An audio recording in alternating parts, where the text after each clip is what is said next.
Kalau kita semua yakin kita akan meninggal dunia sebagaimana Allah berfirman dalam Al-Quran, Qul innal mauta alladhi tafirruna minhu fa innahu mulaqikum. Katakan hai Muhammad bahwasanya kematian yang kalian lari darinya pasti akan datang menemui kalian. Dan sudah terlalu banyak jutaan orang manusia seperti kita yang kita bisa saksikan kuburan-kuburan mereka sekarang. Setiap kita lewat di kuburan kita lihat gundukan tanah dan batu nisan. Tetapi sebenarnya di dalamnya ada manusia-manusia seperti kita. Mungkin lebih tampan, lebih cantik, lebih pintar, lebih kaya, lebih berprestasi secara duniawi. Atau mungkin juga ukhrawi. Lebih berprestasi, tapi mereka sudah meninggal dunia. Kita pun begitu. Setiap orang di antara kita sedang melangkah masing-masing menuju ke liang lahatnya. Tinggal siapa yang lebih dulu jatuh ke liang lahat tersebut. Islam datang memandu, toh juga kalau mau mati, maka kalau mau mendapatkan mati yang terbaik, maka ada mati namanya mati syahid.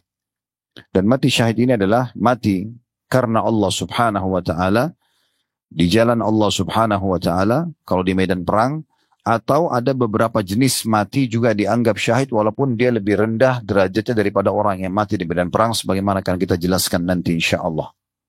Oleh karena itu teman-teman sekalian kita sedang membahas mati yang sangat mulia dan berharaplah agar menjadi salah satu dari mereka. Karena toh kita juga akan meninggal. Dan ini butuh ketulusan hati. Sebagaimana sabda Nabi SAW, Man talaba syahadata bisidq, ballagahu Allah manazila syuhada wa in mata ala firashi. Siapa yang betul-betul tulus dalam hatinya mengharapkan mati syahid, maka Allah akan berikan dia kedudukan orang mati syahid walaupun dia mati di atas ranjangnya.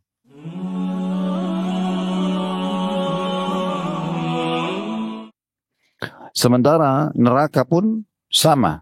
Bagi orang-orang kafir, orang munafik, orang musyrik, maka akan khalidina fiha. Kekal juga selamanya dalam siksaan tersebut dan tidak ada kematian.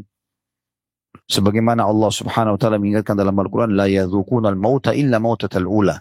Mereka tidak akan rasakan kematian kecuali mati yang pertama saja di dunia.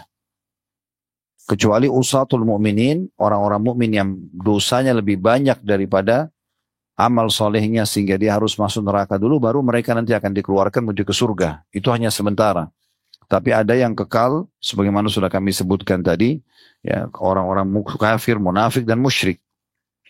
Kita sekarang sedang berbicara lingkup orang-orang mukmin yang berbuat dosa, yang harus mampir ke neraka terlebih dahulu. Kalau bisa tidak mampir, kenapa? Kita harus mampir ke neraka tersebut. Sementara memang tempat siksaan yang sangat menyedihkan. Ya. Dan digambarkan dalam banyak sekali ayat-ayat Al-Quran, hadis-hadis Nabi SAW bagaimana susahnya dan bagaimana pedihnya siksaan nanti di sana. Minuman mereka nanah, ya. Minuman mereka darah dari penghuni neraka. Mereka diberikan air panas yang mendidih yang membuat kulit mereka terkelupas. Ya, mereka diberikan pukulan-pukulan dengan besi yang tajam. Ya, dengan segala macam jenis siksaan. Dan ini sudah kami bedah panjang lebar. Kalau Bapak Ibu kembali ke playlist YouTube, bedah buku Rasulullah SAW cerita tentang surga neraka, sudah ada 33 bab khusus membahas tentang masalah neraka dengan segala macam jenis siksaannya. Yang harusnya setiap muslim selalu peduli membacanya supaya dia hati-hati tidak terjerumus dalam neraka tersebut. Nah, di antaranya yang kita bahas pada kesempatan ini. Pada pertemuan yang lalu, teman-teman sekalian, kita sudah membahas poin ke-24, yaitu masalah jihad di jalan Allah subhanahu wa ta'ala. Dan bagaimana sudah kita jelaskan, kalau jihad ini adalah amal ibadah yang sangat mulia. Dan jihad bukan tujuannya membuat kerusakan di muka bumi, tapi untuk justru menegakkan kebenaran dan membela kebenaran. Sekarang ini umat Islam lagi banyak diserang dan disoroti oleh orang-orang non-muslim supaya mereka meninggalkan istilah jihad. Mereka tidak mau menggunakannya karena dicap sebagai orang yang kalau bicara jihad teroris atau garis keras atau apa sajalah istilahnya. Padahal sebenarnya ini adalah salah satu bab agung dari bab-bab ibadah dalam agama kita yang tidak boleh ditinggalkan sama sekali. Sudah panjang lebar kita jelaskan dalil-dalilnya pada kesempatan yang lalu. Bahkan statement Abu Bakar sangat jelas, jangan kalian pernah tinggalkan jihad karena kalau kalian tinggalkan maka kalian akan masuk dalam kehinaan atau kehinaan. Di sini bukan untuk kita menyebarkan kerusakan. Sudah kita sebutkan adab-adab dan tata krama jihad pada kesempatan yang lalu. Nabi SAW melarang mutilasi musuh, tidak boleh membunuh wanita, anak kecil, orang-orang yang sudah menyerah, tidak boleh merusak fasilitas umum, tidak boleh membunuh hewan-hewan, dan segala macam hal adab-adab yang sudah kita jelaskan. Tapi dia digunakan justru untuk membela. Kalau umat Islam sedang tertimpa kezaliman, ya, atau agama sedang dicoreng, ya, atau memang kita akan menyebarkan agama Islam ke satu lokasi setelah menawarkan kepada mereka Islam. Kalau mereka menolak baru mereka bayar upeti, kalau mereka nolak baru kemudian terjadi peperangan. Itu pun kalau mereka sudah menyerah, tunduk dengan hukum Allah Subhanahu wa taala, maka sudah konsepnya kembali kepada firman Allah Subhanahu wa taala, la ikraha fid din. Tidak ada paksaan dalam agama Islam. Nabi SAW tidak pernah membebaskan satu lokasi, baik itu Khaybar di masa beliau atau kota Mekah yang ditaklukkan dengan kekuatan full. Tidak ada setelah Islam menguasai lalu Nabi SAW paksakan kalian harus masuk Islam, kalau tidak akan kami bunuh. Tidak ada sama sekali. Ya, mereka tunduk dengan hukum Allah. Mereka ingin perdamaian, maka dikasih perdamaian. Dan tidak dipaksakan untuk menganut agama Islam. Itulah indahnya jihad dalam Islam. Dan sudah kita jelaskan juga dan kita tepis kembali, kita ingatkan. Tidak benar orang-orang yang menggunakan kata-kata jihad, kemudian menyalahgunakannya dengan membom dirinya, dengan membuat kerusakan, mengganggu para turis yang datang ke negara-negara Islam dengan alasan mereka orang kafir. Ini semua tidak ada satupun di antara ulama mu'tabar, ulama yang memang bisa jadi rujukan yang membolehkan semua itu. Kalau orang bom dirinya, maka dia berarti mati bunuh diri, bukan mati syahid. Walaupun ada sebagian orang berusaha memaksakan itu mati syahid. Tapi tidak pernah terjadi di masa Nabi SAW. Ada di antara mereka berdalil karena ada sahabat yang sempat minta dilemparkan dirinya menuju ke dalam benteng musuh. Padahal ini bukan melempar dirinya untuk dibunuh. Dan terbukti sahabat itu tidak terbunuh memang. Beliau dengan kekuatan fisiknya berhasil menembus benteng musuh pada saat dilempar ke dalam dan akhirnya membuka pintu gerbang untuk kaum muslimin. Walaupun di akhir peperangan beliau mati syahid, tapi di saat dilemparkan tidak mati syahid. Dan ini bukan dalil sama sekali untuk membolehkan orang bom bunuh diri. Nah, kita akan lanjutkan teman-teman sekalian pada kesempatan ini. Di poin ke-25-nya masih berhubungan dengan jihad, yaitu syahid di jalan Allah Subhanahu wa ta'ala. Kita sedang membahas teman-teman sekalian jenis mati yang terbaik. Kalau kita semua yakin kita akan meninggal dunia sebagaimana Allah berfirman dalam Al-Quran, Qul innal mauta alladhi tafirruna minhu fa innahu mulaqikum. Katakan hai Muhammad bahwasanya kematian yang kalian lari darinya pasti akan datang menemui kalian. Dan sudah terlalu banyak jutaan orang manusia seperti kita yang kita bisa saksikan kuburan-kuburan mereka sekarang. Setiap kita lewat di kuburan kita lihat gundukan tanah dan batu nisan. Tetapi sebenarnya di dalamnya ada manusia-manusia seperti kita. Mungkin lebih tampan, lebih cantik, lebih pintar, lebih kaya, lebih berprestasi secara duniawi. Atau mungkin juga ukhrawi. Lebih berprestasi, tapi mereka sudah meninggal dunia. Kita pun begitu.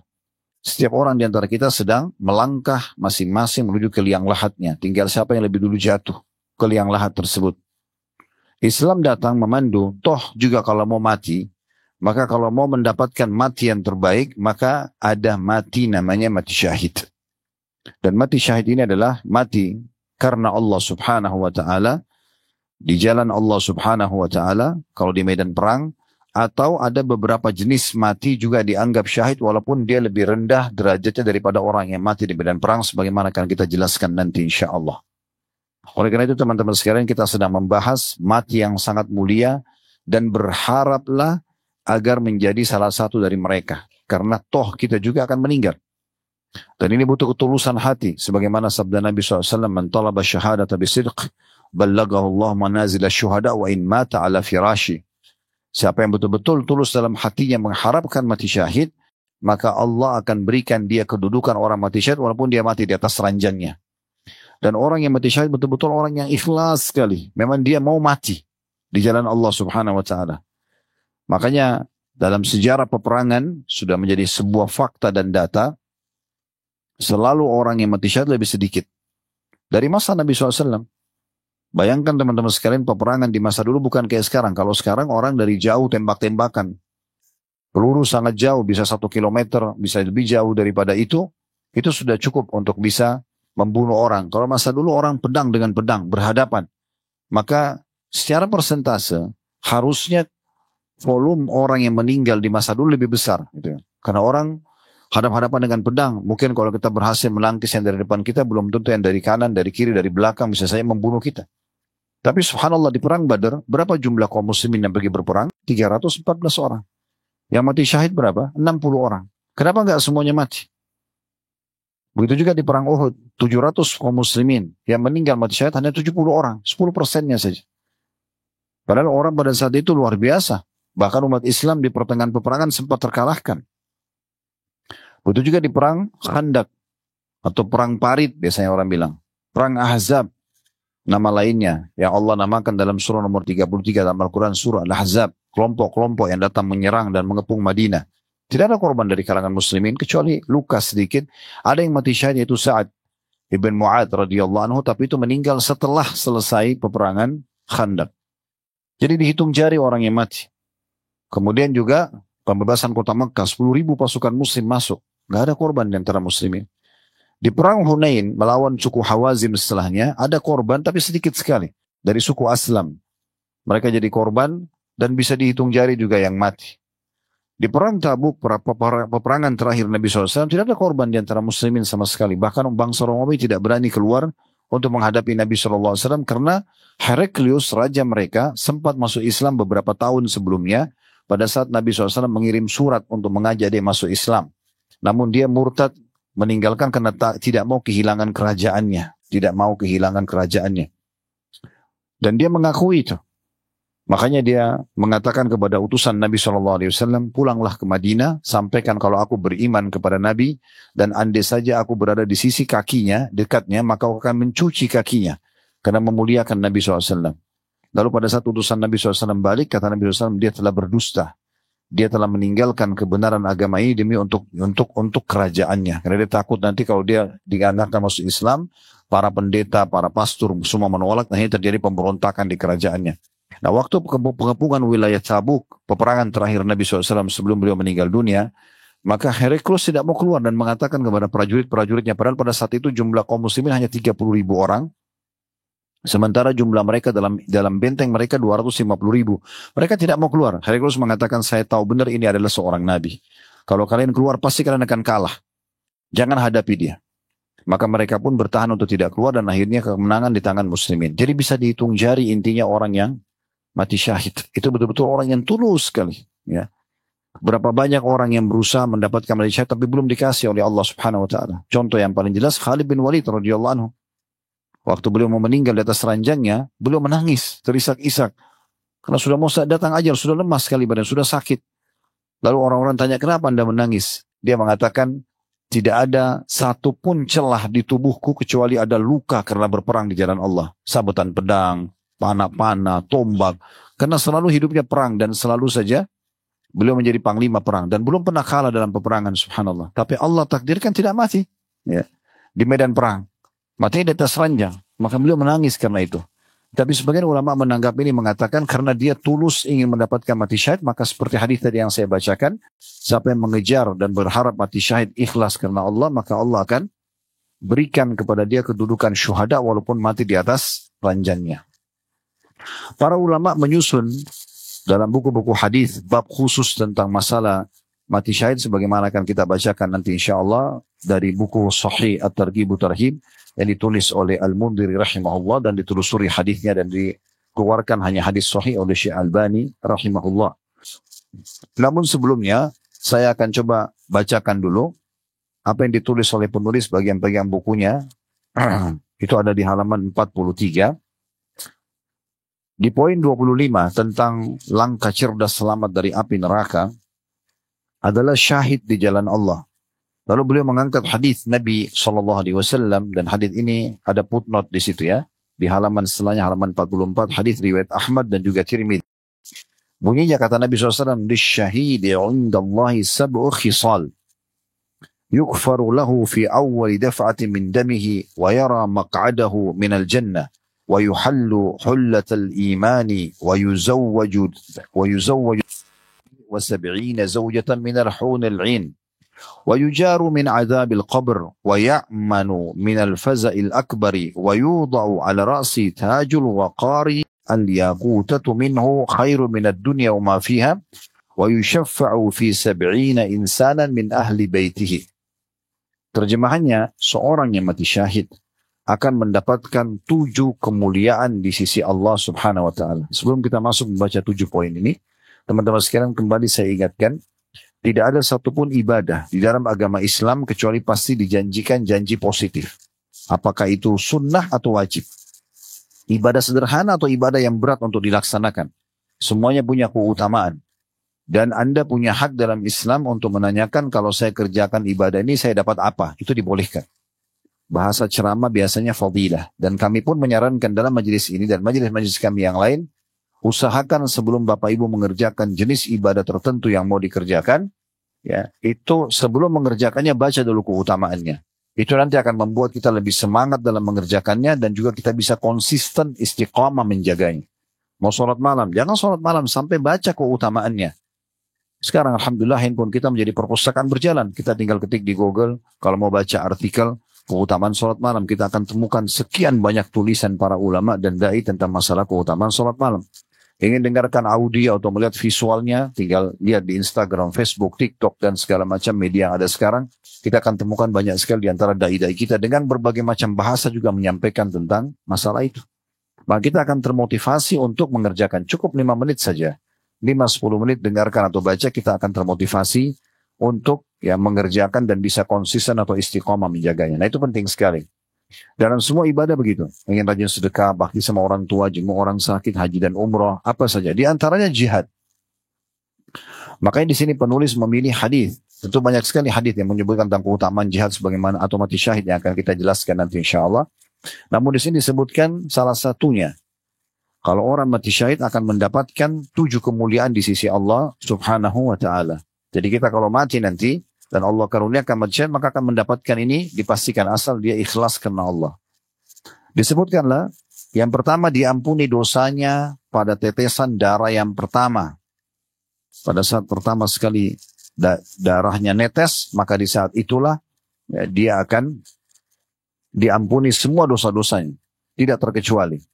Kalau dosa diampuni berarti tidak akan ada hukuman. Tidak ada hukuman, tidak masuk neraka, berarti akan masuk ke dalam surga. Itu maknanya. Ya. Awal sekali darahnya netes. Mungkin ada yang mengatakan, tapi kan Ustaz nggak mudah untuk bisa masuk medan perang, dibunuh oleh musuh, mungkin dipenggal kepalanya, mungkin ditusuk badannya. Saya berikan sebuah kaidah sederhana. Teman-teman sekalian fahami, di detik itu, di waktu itu, kalau ajal Anda datang pasti akan Anda mati. Mau nggak mau? Itu dulu poin pertama. Poin yang kedua, kalau orang yang sedang mati tidak lagi mengetahui dan merasakan apa yang menjadi penyebab dia mati. Misalnya penyakit kronis, misalnya ditabrak kereta api kepalanya hancur, misalnya di atas pesawat meledak, nggak ditemukan potongan badannya, misalnya tenggelam di lautan, dicabit-cabit oleh ikan dan hewan air tubuhnya misalnya. Dengan orang yang mati di atas ranjang, mati biasa saja, yang biasa kita lihat orang mati di ranjang rumah sakit atau di rumahnya, sebenarnya semua itu hanya merasakan satu, sakaratil maut, proses pencabutan ruh. Dan kata Nabi SAW cuma 2 keadaannya. Kalau dia orang beriman, maka akan lebih mudah keluar daripada air yang keluar dari mulut kendi. Itu saja poinnya. Semua orang beriman akan sama. Dan orang kafir akan sulit. Kata Nabi SAW, karena ruhnya berantakan di tubuhnya, dan Allah jelaskan dalam surah Al-Anfal, bagaimana dahsyatnya kalau kalian melihat pada saat malaikat mencabut ruhnya orang-orang kafir, karena menghantam wajah dan bokong mereka sambil mengatakan, rasakanlah pedihnya api neraka. Maka ruhnya, kata Nabi SAW, berantakan di tubuhnya, nggak mau keluar. Lalu malaikat menarik dengan keras, ibaratnya ya seperti bulu domba yang dibasahkan, dililitkan di pohon berduri, kemudian ditarik dengan keras sehingga berantakanlah bulu domba tersebut. Hanya itu keadaannya. Jadi orang yang dipenggal lehernya, orang yang ditusuk badannya, teman-teman kita sekarang di Palestina, di Gaza, di Rafah, semoga Allah berikan mereka kemerdekaan dan kemenangan. Allahumma amin. Itu mereka tidak rasakan lagi bom yang menimpa rumahnya, runtuhan yang menimpa tubuhnya, atau apalah peluru-peluru yang sampai menembus tubuh mereka. Tidak dirasakan lagi. Yang mereka tahu, di saat itu ajalnya datang, malaikat mereka lihat mencabut ruhnya, orang beriman akan mudah, orang kafir akan sulit. Selesai. Itu saja poinnya. Lalu kalau kita paham ini, untuk apa kita takut? Waktu Nabi SAW melihat jenazahnya pamannya Hamzah radhiyallahu anhu di perang Uhud, semuanya darah, karena dimutilasi. Hidungnya dipotong, ya dadanya dibelah oleh Hindun, dia suruh Wahsy pada saat itu melakukannya, walaupun nanti Hindun sama Wahsy pembesar kota Mekah masuk Islam. Ya. Tapi itu di masa awal-awal Islam. Waktu melihat itu Nabi SAW menangis, terus sedih melihat pamannya secara fisik itu. Sampai kata Umar, saya tidak pernah lihat Nabi sedih seperti sedihnya pada saat itu. Karena tidak tega melihat jasadnya Hamzah. Tapi Jibril AS datang pada saat itu lalu menyampaikan wahyu. Lalu Nabi SAW sampaikan mengatakan, sungguh aku diperlihatkan sekarang Hamzah sedang bertelekan di dipan-dipannya di surga. Artinya walaupun secara fisik dia begitu, tapi dia ini adalah pimpinan para syuhada dan sedang menikmati semua itu di sana. Nanti akan kita jelaskan bagaimana orang-orang yang mati syahid, separah apapun teman-teman sekalian kerusakan fisiknya, sekejam apapun prosesi pembunuhannya, kematiannya, tetap kata Nabi SAW tidak merasakan kecuali seperti cubitan saja. Begitu dalam hadis yang sahih, hanya seperti cubitan. Dan kata Nabi SAW, tidak ada orang yang meninggal dunia berharap kembali lagi ke dunia kecuali orang yang mati syahid. Berharap kembali hanya untuk merasakan itu. Tusukannya, penggalannya, kena pelurunya. Mereka berharap kembali untuk merasakan itu. Karena besarnya keutamaan yang mereka dapatkan. Supaya mereka terbunuh lagi. Nanti akan kita bacakan hadis-hadis yang berhubungan dengan masalah itu tentunya. Jadi diampuni dosanya. Seluruh dosanya dimaafkan. Yang kedua, ia melihat tempatnya di surga. Ya. Langsung diperlihatkan istananya di surga. Kemudian yang ketiga, ia akan diberikan pakaian iman. Maksudnya, dia akan diberikan pakaian yang penuh dengan cahaya yang terang pada hari kiamat nanti. Kalau tadi diperlihatkan tempatnya di surga, maksudnya langsung diperlihatkan ini loh istanamu di surga, sehingga dia langsung terhibur pada saat itu. Sebenarnya ini terjadi pada semua orang beriman, tapi orang-orang yang mati syahid lebih mulia lagi karena mereka melihat derajat tertinggi di surga. Dalam sebuah hadis yang sahih, Nabi SAW mengatakan siapa yang rindu ingin bertemu dengan Allah, Allah rindu bertemu dengannya, dan siapa yang benci bertemu dengan Allah, Allah benci bertemu dengannya. Maka sahabat sempat sedih mendengarkan hadis ini karena mereka ketakutan, termasuk Ummul Mukminin Aisyah radhiyallahu anha. Maka Nabi SAW waktu masuk rumah melihat Aisyah sedih, lalu kata Nabi SAW, ada apa wahai Aisyah? Kata Aisyah, ya Rasulullah, apakah dari sabda anda ini, siapa yang rindu bertemu dengan Allah, Allah rindu bertemu dengannya, dan siapa yang benci bertemu Allah, maka Allah benci bertemu dengannya. Ini berarti menandakan kalau kita takut mati, benci bertemu dengan Allah, karena kan orang harus mati dulu baru bisa bertemu dengan Allah. Kata Nabi SAW, bukan begitu wahai Aisyah. Tetapi kalau orang beriman akan meninggal dunia, sebelum dicabut ruhnya beberapa saat, Allah datangkan para malaikat untuk memperlihatkan kepadanya amal-amal solehnya. Selama anda bertahan insya Allah dalam keimanan dan Islam seperti ini, pada saat kita mau meninggal, toh juga akan kita lalui. Nanti akan ada malaikat sebelum roh kita dicabut, di titik-titik terakhir akan diperlihatkan seluruh amal yang pernah kita kerjakan. Ini loh, amal yang kau sholat, puasa, majelis ilmu, sedekah, haji dan umroh, apalah kalau orang sempat berjihad dan segala macam, ini loh semua diperlihatkan. Ya, diterima semuanya misalnya, diterima ini loh. Dan dengan ini kau akan masuk surga, diperlihatkan istananya di surga. Maka dengan itu kata Nabi SAW, dia rindu ingin bertemu dengan Allah, ingin segera mati. Dan dengan itu akhirnya dia tidak takut menghadapi malaikat maut. Karena dia tahu begitu dicabut ruhnya hitungan detik, dia akan mendapatkan apa yang sudah dijanjikan itu. Maka Allah, karena dia rindu ingin mati, ingin bertemu Allah, Allah rindu juga bertemu dengannya. Kalau orang kafir sebaliknya, orang munafik, orang musyrik, wa na'udzubillah, maka sebelum dicabut ruhnya, ada malaikat datang memperlihatkan semua dosa-dosanya. Ini loh dosa-dosamu. A, B, C, D, semua dosa diperlihatkan. Kemudian setelah itu, karena ini kau akan masuk neraka, diperlihatkan tempatnya di neraka. Karena dia ketakutan melihat neraka tersebut. Dia tahu ini hitungan detik. Dicabut ruhnya akan masuk ke neraka itu. Akan disiksa nantinya. Maka, walaupun mulai kuburan dulu, tapi tetap akan disiksa. Dan akan masuk ke neraka yang abadi selamanya. Maka dia pun benci ingin bertemu dengan Allah, Allah pun benci bertemu dengannya. Itu seperti itu penjelasan. Jadi orang beriman pun akan melihat tempatnya di surga. Tetapi, orang-orang mati syahid akan lebih gembira lagi, dan lebih semangat. Ya. Karena memang detik-detik pada saat darahnya lagi ngucur, dia sedang sakarat, justru itu dia butuh hiburan yang membuat dia tenang dengan pengorbanannya. Maka diperlihatkanlah istana di surga, maka pada saat itu dia pun rindu ingin supaya masuk ke dalam surga. Ini memang sering terjadi ya, atau diberikan oleh Allah Subhanahu wa taala. Dinukil kisah tentang Asia, istri Firaun yang beriman, karena Firaun benci sama dia karena dia beriman pada Musa, akhirnya disiksa dan akan dibunuh. Pada saat dia akan dibunuh, maka dia pun mengatakan, ya Allah nukil dalam Al-Quran, Rabbi ibni li indaka baitan fil jannah. Ya Allah bangunkanlah bagiku istana di surga. Karena beliau tinggal di istananya Fir'aun di dunia. Seorang ratu berharap juga dikasih istana di surga. Maka diperlihatkan oleh Allah SWT untuk Asia istana tersebut. Maka dia tersenyum. Fir'aun pun tambah marah sambil mengatakan, perempuan ini sudah gila. Saya akan bunuh dia tapi dia malah tersenyum. Lalu dibunuh, lalu mati syahidlah Asia. Yang merupakan pimpinan, salah satu pimpinan wanita di surga gitu kan. Tapi itu diperlihatkan di surga. Nah seperti itu keadaan akan diperlihatkan tempatnya di surga. Dan dalam hadis yang lain disebutkan juga kalau orang-orang yang akan masuk surga, dan insya Allah mudah-mudahan kita termasuk, itu akan lebih mengenal istana di surga daripada rumahnya di dunia. Karena selama kita menunggu di alam barzah, kita akan terus bisa melihat surga tersebut dan kita menikmati dari jauh, sehingga kita benar-benar menghafalnya tempat itu ya dari semua sisinya, karena pada saat masuk nanti ke surga kita sudah sering melihatnya sebelumnya di alam barzah. Jadi itu termasuk yang akan diberikan. Kemudian ia akan dinikahkan dengan 72 bidadari. Ini bagi laki-laki, dan bagi perempuan mereka akan bergabung dengan suaminya. Kemudian ia juga akan dijaga dari azab kubur dan juga fitnah kubur. Gak ada lagi pertanyaan mungkar nakir, gak ada lagi gangguan di kuburan tersebut. Dan ia juga akan diberikan aman dari kejadian atau ketakutan besar pada hari kiamat. Maksudnya pada saat dibangkitkan hari kiamat kan orang pada ketakutan. Karena cukup banyak di awal-awal ayat Al-Quran di surah Al-Qiyamah, kemudian dalam surah Al-Hajj banyak dijelaskan tentang masalah kondisi keadaan kiamat tersebut.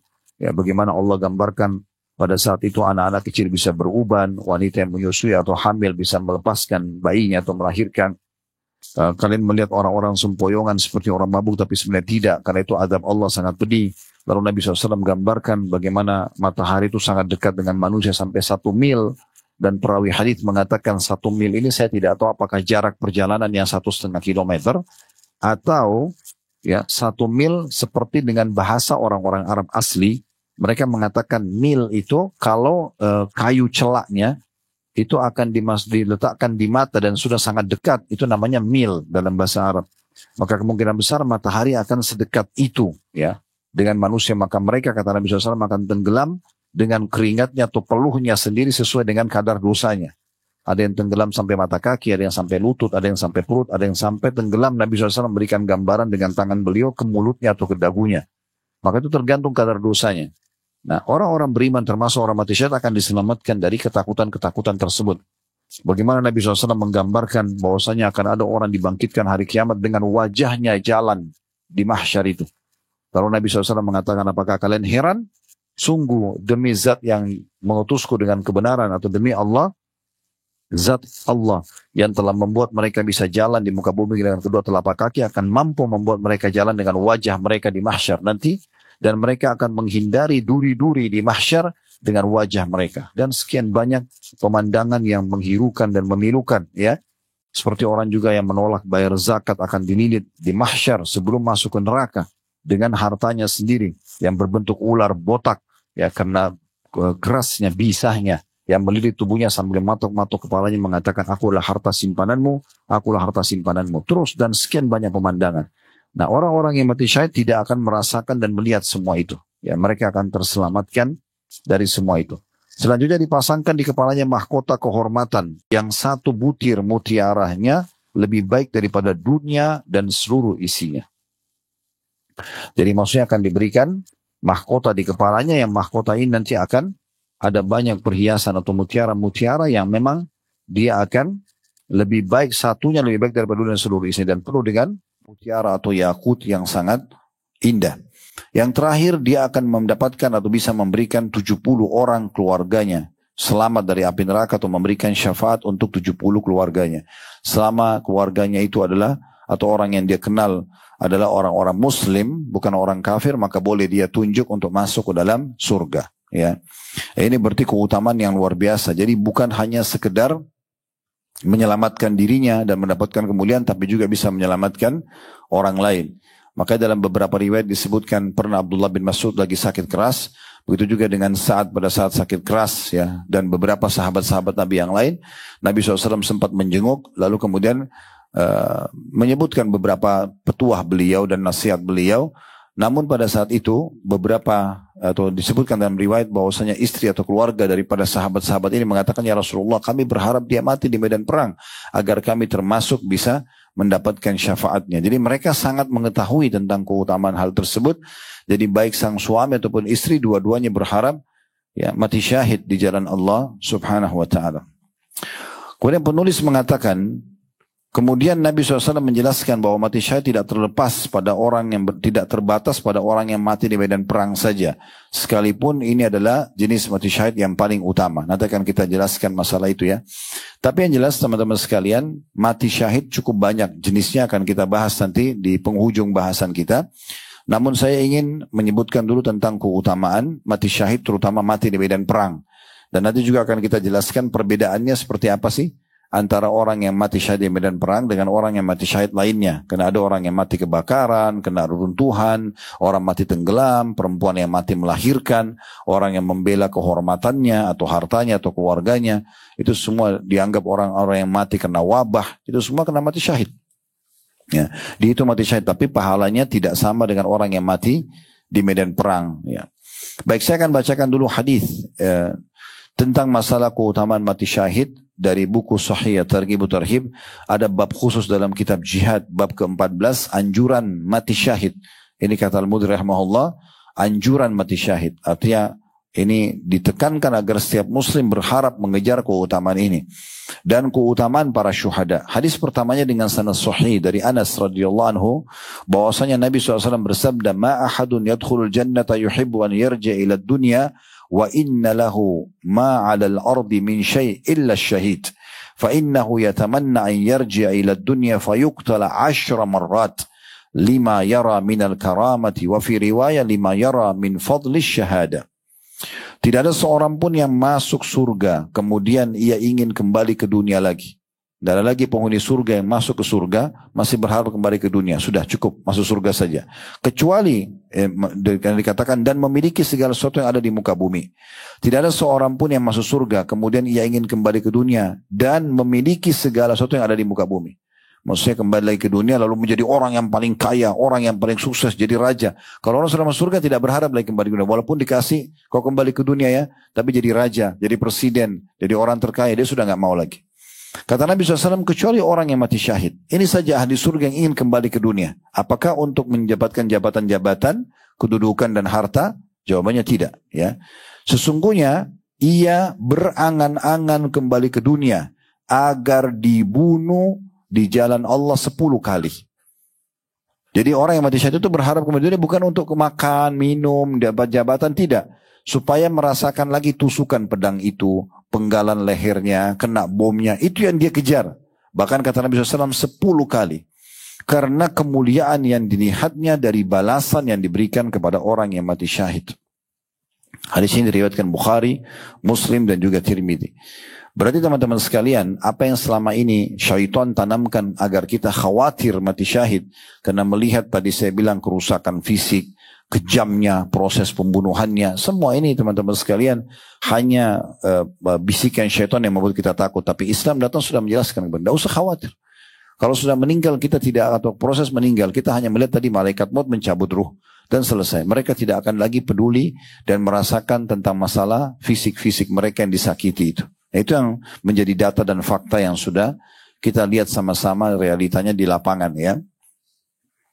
Kemudian dalam riwayat yang lain, riwayat nomor 2 dengan sanad sahih juga, masih dari Anas juga radhiyallahu anhu bahwasanya Rasulullah SAW bersabda, yu'ta birrajuli min ahli jannati fayaqulu Allahu lah ya ibna Adam kaifa wajadta manzilaka fayaqulu ay rabbi khairu manzilin fayaqul sal wa tamanna فيقول وما أسألك وأتمنى أسألك أن تردني إلى الدنيا فأقتل في سبيلك 10 مرات لما يرى من فضل الشهادة.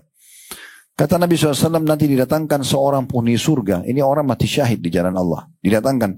Lalu Allah berfirman kepadanya, wahai anak Adam, orang yang mati syahid ini, bagaimana engkau mendapati tempat tinggalmu sebagai balasan? Istanamu bagaimana? Cukup gak?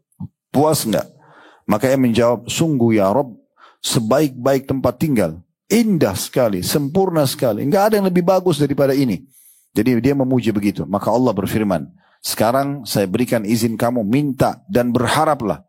Ada lagi yang kau ingin? Bilang, saya akan kasih semuanya. Ini orang mati syahid, sudah masuk surga, masih dikasih kesempatan minta tambahan. Silakan minta tambahan. Lalu ia berkata, apa yang harus aku mohon padamu ya Allah? Dan apa yang aku harus harapkan? Karena sudah tidak tahu harus berpikir apa. Karena indahnya istana, dayang-dayang, pelayan-pelayan, permadani, luar biasa. nikmat yang luar biasa dan selamanya, kekal selamanya. Ya. Maka karena dia melihat Allah Azza wa Jal tetap menekankan pada dia, mintalah, berharaplah supaya saya kasih lagi kamu tambahan. Maka kata Nabi SAW, dia mengatakan, aku hanya mohon kepadamu kalau begitu ya Allah, untuk dikembalikan ke dunia. Untuk apa? Untuk makan lagi, untuk bekerja lagi, untuk nikah lagi, atau apalah gitu ya. Maka dia katakan, agar aku dibunuh di jalanmu 10 kali, karena besarnya keutamaan mati syahid. Ya, jadi beliau berharap, orang ini mati syahid berharap kembali ke dunia agar dibunuh lagi, diberikan seperti yang didapatkan orang mati syahid, lalu begitu terus terulang 10 kali. Jadi tidak lagi mereka pikirkan tentang masalah prosesinya. Jadi prosesi kematian itu teman-teman hanya untuk bahan ceritanya orang saja. Orang ini mati karena sakit kronis, jantung, kanker, tabrakan, meledak di pesawat. Cerita orang. Intinya sebenarnya mati. Di saat itu tempat itu harus mati. Mau nggak mau. Karena ajal sudah datang. Allah mengatakan, فَإِذَا جَاءَ أَجَلُهُمْ لَا يَسْتَأْخِرُونَ سَاعَةً وَلَا يَسْتَقْدِمُونَ. Kalau ajal mereka datang tidak akan dimajukan atau diterlambatkan sesaat pun. Jadi mau nggak mau kita akan mati di waktu dan tempat itu. Bagaimanapun kondisinya. Maka beruntunglah orang yang ditutup dengan mati syahid. Dan Nabi SAW sendiri menyebutkan dalam hadis Bukhari Muslim, ini hadis ketiga dalam bab ini. Dari hadis Abu Hurairah radhiyallahu anhu bahwasanya Rasulullah SAW bersabda, beliau mengucapkan untuk memastikan dan menekankan pentingnya orang mati syahid dan bagaimana memang betul-betul mereka berharap setelah mati hidup lagi untuk terbunuh lagi. Karena mereka lihat bagaimana besarnya balasan hanya dengan tusukan musuh, kena satu peluru, kena satu bom, ternyata dapatnya seperti ini, kenapa nggak mati aja gitu. Kata Nabi SAW, "Walladhi nafsu Muhammadin biyadi, lawadittu an agzuwa fi sabilillah fa'uqtal, thumma agzuwa fa'uqtal, thumma agzuwa fa'uqtal." Demi zat yang jiwa Muhammad yang ada di tangannya. Beliau bersumpah atas nama Allah untuk diri beliau sendiri. Beliau mengatakan, sungguh aku benar-benar ingin berperang di jalan Allah, lalu aku terbunuh. Kemudian berperang lagi, lalu terbunuh. Kemudian berperang lagi dan terbunuh. Terus saja begitu. Nabi SAW sebutkan sampai 3 kali. Artinya, begini loh, benar-benar orang mati syahid itu sangat mulia. Jangan sia-siakan. Aku aja berharap bisa terbunuh di jalan Allah Subhanahu wa ta'ala. Dan ada pendapat Ibnu Qayyim rahimahullah, tapi ini pendapat beliau pribadi. Beliau mengatakan Allah Subhanahu wa taala menggabungkan pada diri Nabi SAW pada saat meninggal dengan banyak kemuliaan. Meninggal sebagai dalam keadaan iman, meninggal sebagai seorang nabi dan meninggal mati syahid karena salah satu penyebab beliau meninggal itu racun yang diberikan oleh orang Yahudi pada saat perang Khaybar. Pada saat perang Khaybar. Maka kemungkinan sebab kematian beliau adalah karena juga salah satunya selain ajal datang sebabnya karena dibunuh oleh orang-orang Yahudi tersebut dengan racun yang mereka kasih di kambing atau di domba yang dihidangkan pada saat pembebasan Khaybar itu sendiri. Kemudian juga dalam riwayat yang lain kata Abu Qatadah radhiyallahu anhu, ini riwayat juga yang sahih dinukil dalam bab yang sama. أن رسول الله صلى الله عليه وسلم قام فيهم فذكر أن الجهاد في سبيل الله والإيمان بالله أفضل الأعمال فقام رجل فقال يا رسول الله أرأيت إن قتلت في سبيل الله تكفر عني خطاياي فقال رسول الله صلى الله عليه وسلم نعم إن قتلت في سبيل الله وأنت صابر محتسب مقبل غير مدبر ثم قال رسول الله صلى الله عليه وسلم كيف قلت قال أرأيت إن قتلت في سبيل الله أتكفر عني خطاياي فقال رسول الله صلى الله عليه وسلم نعم إن قتلت وأنت صابر محتسب مقبل غير مدبر إلا الدين فإن جبرائيل فقال لي ذلك. Kata Abu Qatadah radhiyallahu anhu bahwasanya Rasulullah SAW pernah berdiri di tengah-tengah para sahabat. Lalu beliau menyebutkan tentang keutamaan jihad dan keutamaan iman di jalan Allah yang merupakan amal yang paling afdal. Beriman kepada Allah lalu berjihad di jalan Allah. Lalu seseorang berdiri atau seorang laki-laki berdiri mengatakan, ya Rasulullah, bagaimana kalau aku terbunuh dalam medan perang di jalan Allah? Apakah dosa-dosaku semua akan dihapuskan? Kata Nabi SAW, iya. Tapi jika kamu dibunuh di jalan Allah sedangkan kamu sabar, ya tidak berkeluh kesah dan juga mengharapkan pahala, dan kamu terus maju menyerang musuh tanpa mundur sedikit pun. Lalu Rasulullah SAW bersabda lagi kepada orang itu, Bagaimana tadi yang kamu tanyakan? Coba ulangi lagi. Orang itu mengatakan yang kedua kalinya, bagaimana menurut anda kalau aku dibunuh di jalan Allah? Apakah dosa-dosa aku akan dihapuskan? Kata Nabi SAW, iya, jika kamu dibunuh sedangkan kamu sabar dan berharap pahala, maju dan tidak akan pernah mundur, kecuali hutang. Karena sungguhnya Jibril baru saja menyampaikan kepadaku hal tersebut. Hadis ini diriwayatkan oleh Imam Muslim. Riwayat ini dikuatkan juga dengan hadis yang lain dari hadis Abdullah bin Amr bin As radhiyallahu anhu bahwasanya Rasulullah SAW bersabda, "Yukfaru lisyahidi kullu dzambin illa ad-dain." Diampuni dosa-dosa orang yang mati syahid semuanya kecuali utangnya. Baik, kita coba gali lebih dalam tentang masalah hadis ini tentunya. Hadis ini teman-teman sekalian memberikan kepada kita gambaran setelah iman kepada Allah, amal yang paling afdal adalah jihad. Ya, jihad ini sangat afdal, mulia sekali, terutama bagi kaum laki-laki tentunya ya. Apakah boleh perempuan ikut berperang? Boleh saja. Di saat Allah Subhanahu wa taala mudahkan mereka bisa ikut, karena Nabi SAW setiap kali pergi berperang dari semua perang beliau mengizinkan 20 sampai 20 sekian para wanita yang ikut. Tapi mereka memang berfungsi mengobati orang-orang yang luka, membuat masakan. Kadang-kadang mereka ikut berperang. Ya, sebagaimana Aisyah mengatakan dalam salah satu peperangan Nabi SAW, kami para wanita sibuk memberikan air minum kepada para mujahidin, gitu kan, dan mengobati para orang-orang yang luka. B, ada juga yang ikut berperang, seperti Nusaybah binti Ka'ab radhiyallahu anha, ya, di mana wanita ini sangat tertanam iman dalam hatinya sehingga dia pada saat dikumandangkan jihad di masa Nabi SAW, dia motivasi suami dan anak-anak laki-lakinya untuk pergi berperang dan mati syahid. Dan kata Nabi SAW di Uhud, di lokasi Uhud pada saat orang-orang musyrik sedang menyerangku, maka aku temukan Nusaybah binti Ka'ab mematahkan semua serangan-serangan tersebut dengan pedangnya. Itu terlibat juga gitu kan. Tapi yang dimotivasi, diutamakan adalah kaum laki-laki, karena kaum perempuan tidak bisa semuanya ikut berperang. Mereka butuh untuk mengurus rumah, mengurus anak-anak, generasi umat yang akan nanti berlanjut lagi, melanjutkan estafet daripada syariat Allah Subhanahu wa taala ke depannya. Maka yang berjuang mencari nafkah, mengantar jenazah, berjihad adalah kaum laki-laki. Dan Nabi SAW mengatakan dalam bab haji dan umrah, pada saat Aisyah mengatakan, ya Rasulullah, apakah atau kami melihat jihad adalah amal yang mulia sekali, besar sekali keutamaannya. Dari sekian banyak penyampaian Anda, luar biasa keutamaannya. Apakah kami para wanita boleh berjihad? Kata Nabi SAW, kalian berjihad ya, yang tidak ada peperangan dalamnya, yaitu haji dan umrah. Jadi kalau pergi haji dan umrah itu seperti pahala jihad bagi para wanita. Jadi sini lebih fokus kepada laki-laki sebenarnya, tapi perempuan masih dibolehkan kalaupun dia ikut berperang ya, tapi diprioritaskan laki-laki. Kemudian pelajaran yang lain yang bisa diambil dari hadis ini adalah bagaimana jihad kalau mengikuti syaratnya dan dia terbunuh mati syahid. Di sini kata Nabi SAW, sabiran muhtasiba. Sabirun muhtasib artinya dia sabar dan mengharapkan pahalanya. Sabar dan mengharapkan pahalanya. Apa itu sabar? Artinya dia betul-betul menikmati prosesnya. Kenapa sih orang meninggalkan istri, meninggalkan anak, meninggalkan pekerjaan, mungkin susah dapat kamar mandi, kadang-kadang suka dapat makanan, dia sabar. Dia nikmati saja ya apa yang sedang dilakukan. Seperti orang kalau pergi haji, orang kalau pergi mencari nafkah, ada saya suka dukanya. Nah, semua itu banyak punya suka duka ya. Maka kalau dia bersabar kemudian muhtasib, dia mengharapkan pahala balasannya di sisi Allah Subhanahu wa taala, ditambah lagi mukbil ghair mudbir. Terus maju, tidak mau mundur. Ya, dia tidak pernah lari dari kancah peperangan. Kalau dia mati maka dia akan diampuni dosa-dosanya. Dan ini satu prinsip dasar dalam Islam teman-teman. Kita kalau sedang berperang, tujuan utama masuk medan perang mati, bukan pulang. Jadi kalau antum satu waktu atau Allah SWT mudahkan kita masuk di medan perang, tujuan kita bukan pulang lagi. Bagaimana kita terbunuh di saat itu?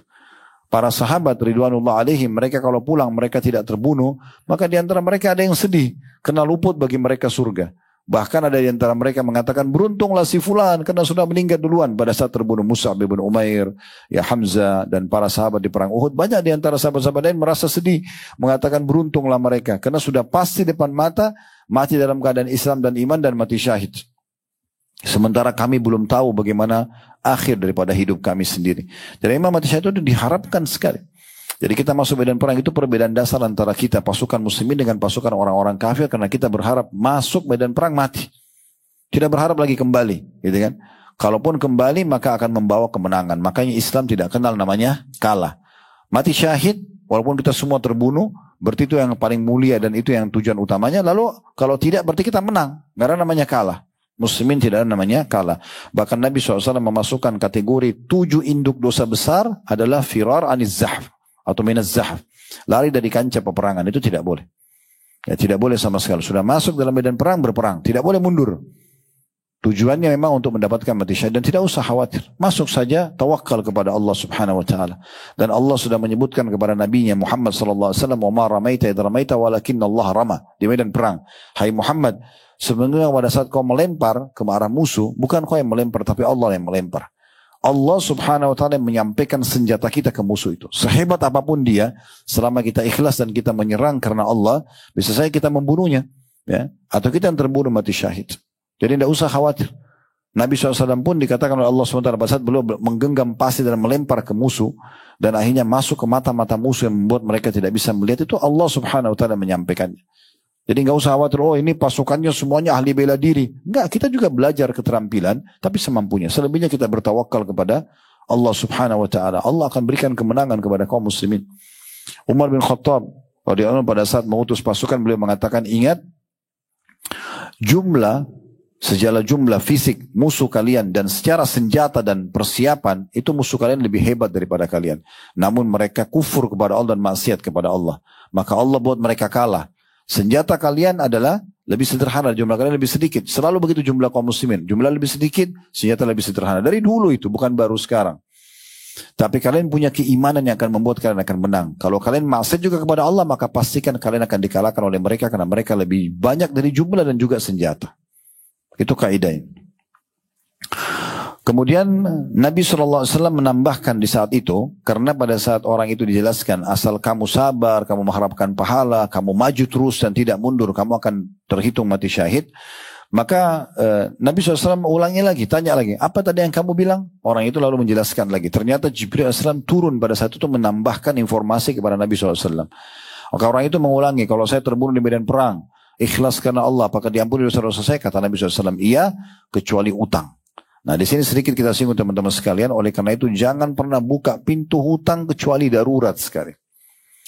Dan harus teman-teman kalau utang diniatkan memang untuk dibayar. Sebagaimana sabda Nabi SAW, siapa yang utang dan niat mau membayarnya, Allah akan mudahkan dia membayarnya. Dan siapa utang yang niat tidak mau membayar dari awal, Allah akan persulit. Dan itu sulit bagi dia. Sudah berjuang luar biasa jalan Allah pun diampuni semua dosanya kecuali utangnya. Maka itu harus dibayar. Oleh karena teman-teman sekalian, jangan utang selama masih mampu. Kecuali darurat sekali. Ya. Kalau darurat baru kita hutang. Itu pun kita niat dari awal untuk membayarnya ikhlas. Supaya Allah SWT mudahkan kita membayarnya. Karena ini penting sekali difahami baik-baik. Karena tidak akan dihitung atau tidak akan dimaafkan hutang tersebut walaupun dia mati syahid di jalan Allah Subhanahu wa ta'ala. Kemudian dalam riwayat yang lain juga diangkat oleh Al-Mundhiri rahimahullah, Ibnu Abi Amirah radhiyallahu anhu, beliau mengatakan bahwasanya Rasulullah SAW bersabda, "Ma min nafsin muslimatin yaqbiduha rabbuha tuhibbu an tarja ilaikum wa inna laha ad-dunya wa ma fiha ghairu syahid." Tidak ada satu jiwa pun muslim yang diwafatkan oleh Allah yang ingin kembali lagi pada kalian di dunia, dan bahwasanya ia kembali dunia juga memiliki dunia dan semua isinya kecuali orang mati syahid. Enggak ada orang berharap kembali ke dunia lagi yang masuk surga kecuali orang mati syahid, tapi bukan untuk mengejar dunia tapi untuk terbunuh lagi di jalan Allah Subhanahu wa taala. Lalu Ibnu Abi Amira menukil lagi perkataan Nabi SAW. Nabi mengatakan lanjutannya, wala an uqtala fi sabilillah ahabbu ilayya min an yakuna li ahlul wabari wal madar.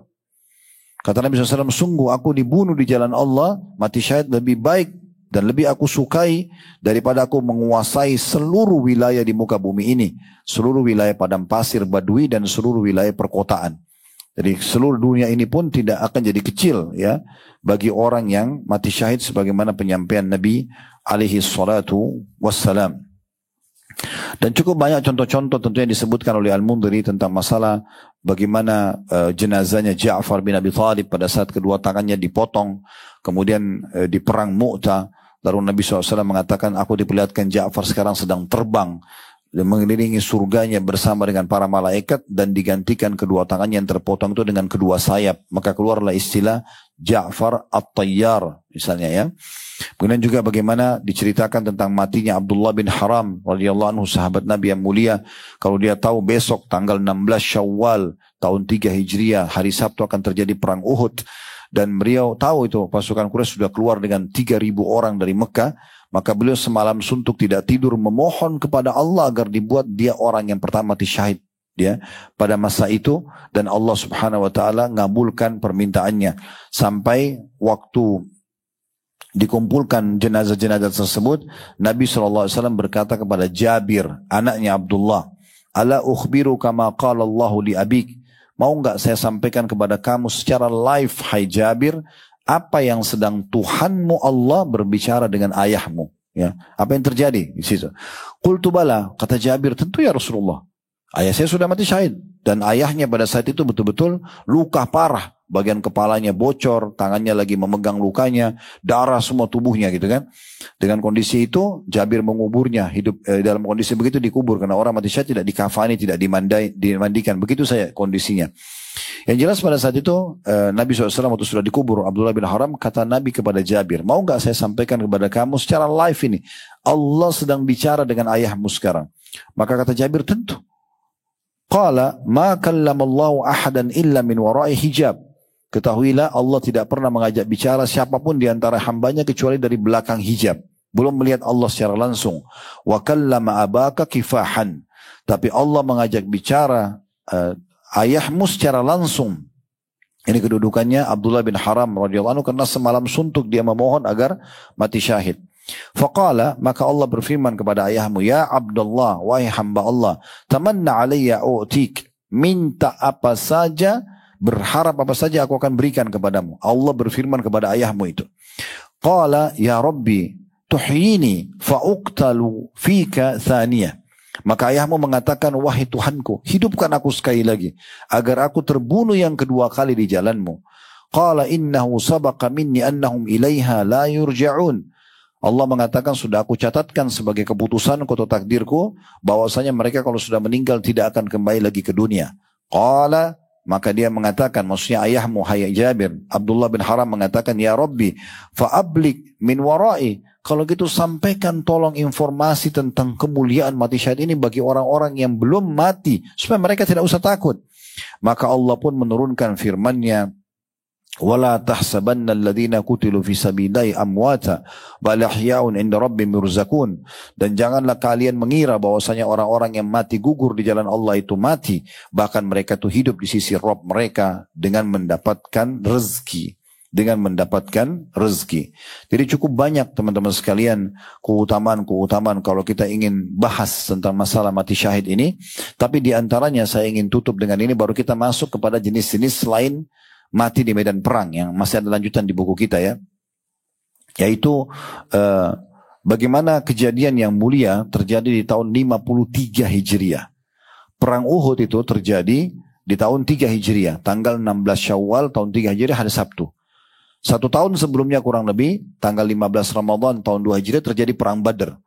1 tahun 1 hari, 16 Syawal tahun depannya terjadi perang Uhud. Nah, waktu perang Uhud terbunuhlah 70 orang syuhada, lalu dikuburlah mereka. Nabi SAW menyuruh para syuhada dikubur dalam satu liang lahat, ditumpuk mereka, para syuhada tersebut. Dan Nabi SAW menyuruh orang yang paling banyak hafalan Qur'annya untuk paling bawah, kemudian baru di atasnya dan seterusnya. Dikubur satu kubur. Itu keluarlah fatwa tentang bolehnya menguburkan dalam satu liang lahat beberapa jenazah muslim gitu ya. Intinya teman-teman sekalian, waktu sudah dikubur, Abdullah bin Haram tadi yang kita baru ceritakan, ayahnya Jabir radhiyallahu anhu yang Allah ajak bicara tanpa hijab. Ini satu kemuliaan yang luar biasa gitu. Dikubur dengan besannya dia, bernama Amr bin Jamuh. Amr bin Jamuh ini juga orang yang pincang. Di perang Badr dia nggak sempat ikut perang karena anak-anaknya mengatakan, ya Rasulullah, ayah kami pincang, tolong jangan izinkan berperang. Maka Nabi SAW tahan Amr bin Jamuh radhiyallahu anhu. Tapi di perang Uhud dia datang lagi. Dia mengatakan, Rasulullah saya mau berperang. Anak-anaknya datang mengatakan, wahai Rasulullah jangan izinkan ayah kami. Maka Amr bin Jamuh mengatakan, ya Rasulullah, apakah pincang kakiku menghalangiku masuk ke dalam surga? Izinkan aku berperang. Maka diizinkan, akhirnya terbunuh mati syahid dan dikubur bersama dengan besannya Abdullah bin Haram atau ayahnya Jabir radhiyallahu anhu. Di tahun 3 Hijriah, tahun 53 Hijriah, ya, di masa kerajaannya Muawiyah radhiyallahu anhu, ditemukan sumber mata air di sekitar lokasi syuhada Uhud. Lokasi situ ditemukan sumber mata, dan ini mata air dibutuhkan oleh penduduk Madinah. Waktu itu mereka belum ada pipa kayak kita sekarang atau mungkin kita bisa buat apalah ya, saluran-saluran air yang lebih canggih lagi, mungkin dengan mesin didorong dan segala macam, belum ada di masa itu. Maka mereka harus membuat garis, menggali dan membuat garis supaya mudah mengalirkan air ke kota Madinah, dan itu harus melewati kuburan para syuhada. Terjadilah diskusi di antara para sahabat kira-kira seperti apa. Maka kesimpulannya mereka sepakat boleh kuburan syuhada dibongkar, dipindahkan. Ya, jadi lokasi sekarang syuhada Uhud, kalau Bapak Ibu lagi pasti ke lokasi perang Uhud, itu bukan di situ awalnya dikuburkan, tapi sudah dipindahkan. Yang jelas dipindahkanlah. Kata Jabir, pada saat saya menggali kuburan ayah saya menemukan ayah saya, Abdullah bin Haram tadi yang kita baru ceritakan kisahnya ini, itu dikatakan masih sama bajunya setelah 50 tahun. Bajunya masih sama. Baju jubah warna putih, garis-garis hitam. Dan tangannya masih memegang luka di kepalanya yang bocor kepalanya itu. Pada saat tangannya saya pindahkan, ngucurin darah. Kemudian dia kembali lagi pegang kepalanya. Itu masih dalam kondisi mati. Gitu kan. Itu kata Abdullah, kata Jabir menceritakan tentang ayahnya Abdullah. Ini semua buku sejarah Islam menjelaskan riwayat ini. Begitu juga ada yang menukil ya riwayat tentang Hamzah radhiyallahu anhu, sempat jempolnya kena cangkul orang yang mau menggali kembali kuburan baru, dan itu masih mengeluarkan darah. Itu terjelas fakta gitu ya, bahwasanya syuhada tidak hancur jasadnya dimakan oleh tanah. Selain para nabi-nabi juga para syuhada. Jadi mereka memang sangat mulia. Sekarang tidak asing, di masa kita sekarang lebih gampang lagi kita melihatnya ya, fakta-fakta seperti ini, karena di masa sekarang kita kamera segala macam ada ya. Kalau kita searching di Google tentang orang-orang mati syahid, oh ada yang mati senyum, ada yang mati. Ini baru beberapa waktu lalu saya sempat minta sama tim siapkan, ditemukan ada orang yang mati syahid di Palestina, di Gaza, wajahnya bercahaya waktu ditemukan, kuburan yang dibuka, keluar kayak cahaya terang, kayak ada lampunya gitu ya. Ya itu tidak ada rekayasa. Orang yang meninggal terus bisa senyum sendiri itu nggak mungkin itu. Itu bukan rekayasa, itu memang sudah disebutkan karena mereka gembira melihat apa yang mereka lihat itu. Dan ada juga orang yang mati syahid kalau tidak salah di Syria beberapa waktu yang lalu, dia dalam kondisi lagi sakarat, darahnya keluar, dalam bahasa Arab dia ngomong. Saya lihat cuplikannya berulang-ulang, saya lihat itu karena luar biasa gitu. Dia mengatakan, wahai saudara-saudaraku, kalau kalian lihat apa yang sedang saya lihat, saya sedang melihat surga luasnya, luas langit dan bumi. Dia sambil ngomong sambil senyum, sampai dia meninggal dunia gitu. Orang di sekitarnya mendengarkan tuh, sampai dia senyum, wahai saudaraku, kalau kalian lihat apa yang saya lihat. Dia terus motivasi gitu untuk dia ceritakan sampai dia keluar ruhnya. Itu semua fakta-fakta yang disebutkan dan data-data yang ada gitu. Itu kita bisa lihat searching setiap saat.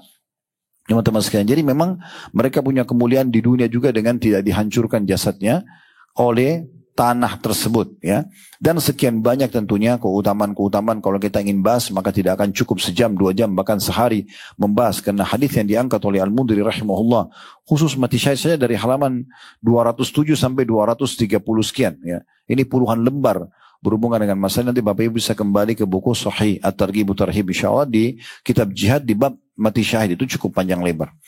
Baik, saya akan lanjutkan apa yang ditulis oleh penulis di sini, ditambahkan. Beliau mengatakan bahwasanya orang yang mati syahid di jalan Allah bukan hanya karena berperang di jalan Allah saja, tetapi akan bisa mendapatkan jenis mati syahid yang lainnya, tetapi tetap mati di medan perang lebih utama. Di antara hadis yang diangkat oleh beliau, hadis riwayat Imam Ahmad dan dihasankan oleh Syekh Albani, bagian pegang bukunya di halaman 45 ya, yaitu sabda Nabi SAW, al-qatlu fi sabilillahi syahadah, wat-ta'unu syahadah, wal-gharaku syahadah, wal-batnu syahadah, wal-harqu syahadah, was-sullu wan-nufasa'u yajurruha waladuha bisururihi ilal jannah. Terbunuh di jalan Allah subhanahu wa ta'ala adalah syahid. Mati karena kena wabah taun adalah syahid. Wabah taun, wabah yang masyhur di masa Nabi SAW dan terkenal ya. Sebagian terjemahan saya lihat ada disebutkan wabah pes, tapi saya tidak tahu apa itu. Tapi yang jelas dalam bahasa Arab taun. Sebagian fatwa ulama menyebutkan bahwasanya kemarin waktu ada corona juga dianggap seperti taun ya. Makanya ada fatwa ulama mengatakan orang yang mati karena corona kemarin dianggap mati syahid. Jadi orang yang mati karena wabah ya, taun adalah syahid. Mati tenggelam adalah syahid. Jadi orang tenggelam di lautan itu juga mati syahid, pesawat yang jatuh segala macam. Kalau dia muslim kita berharap dia mendapatkan keutamaan itu. Kemudian mati karena sakit perut, semua jenis penyakit perut adalah syahid. Ya. Kemudian mati karena terbakar adalah syahid. Ya. Dan mati karena penyakit TBC adalah syahid. Juga wanita yang meninggal di masa nifasnya, anaknya akan menyeretnya dengan ari-arinya menuju ke surga. Artinya selama dia meninggal masih melahirkan atau di masa nifas, maka diharapkan juga dia mati syahid. Kalau ada yang bertanya, boleh nggak Ustaz? Saya berdoa agar saya dimatikan dengan salah satu mati ini. Maka kami menjawab, tidak usah tentukan jenis matinya. Bilang saja, ya Allah, tutuplah hidupku dengan mati syahid. Begitu saja. Nanti Allah punya cara, gitu kan? Tidak usah pilih, saya mati yang sakit perut aja deh, saya. Enggak, biarkan Allah SWT yang pilih. Karena saya sudah berikan kaidah yang tadi, kita tidak akan rasakan lagi sakit itu, gitu kan? Jadi kita minta saja kepada Allah Subhanahu Wa Taala agar diberikan, ya, apa saja yang Allah mudahkan, ya, apa saja yang Allah mudahkan dari mati-mati syahid tersebut. Baik, sebagian ulama juga ada yang memberikan gambaran tentang masalah kenapa mati-mati ini diberikan julukan syahid. Itu ternyata keluar dari Nabi Sallallahu Alaihi Wasallam, ya, julukan atau keluar dari Nabi Sallallahu Alaihi Wasallam. Beliau mengatakan, siapa yang kalian anggap, ya, orang-orang yang mati syahid, maka para sahabat mengatakan, ya Rasulullah, mereka adalah orang-orang yang meninggal terbunuh di jalan Allah. Kata Nabi SAW, kalau begitu orang yang mati syahid di jalan Allah sangat sedikit, orang yang mati syahid sangat sedikit, karena harus berperang dulu.